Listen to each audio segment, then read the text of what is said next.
Hello guys, welcome po sa another episode ng Chris Channel. Last time po sa video natin, pinakita ko kung paano maglinis ng air filter. So ito yung nilinis ko last time, yung air filter na to.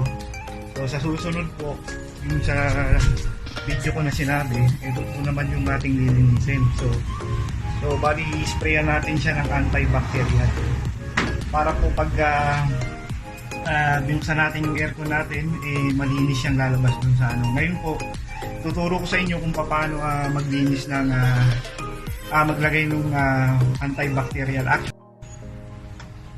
Ayan guys.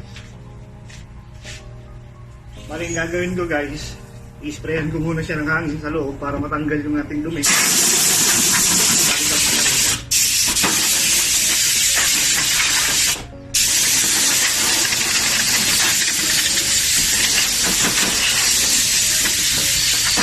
Guys, so pwede na natin siyang sprayan nitong Lysol.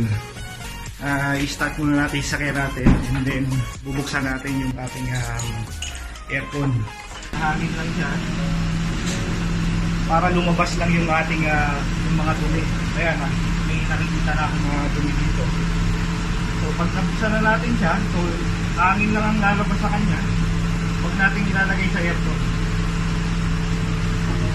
So ayan guys. So bali ngayon ang gagawin natin second step, i-sprayan natin siya ng Lysol. So ganyan lang po ang gagawin natin.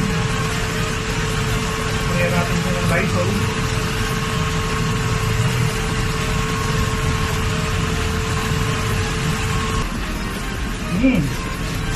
So guys, ang bango dito sa loob.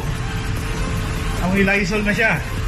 So, ganun lang ang gagawin natin guys. So, para mapanatili natin yung mga bakterya na lumabas siya dun sa ating dito sa may windshield pa. Diyan siya lalabas. Pati na rin dito sa loob.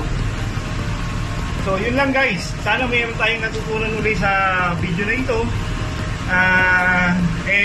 Please don't forget to like and subscribe on Chris Channel. See you. Thank you.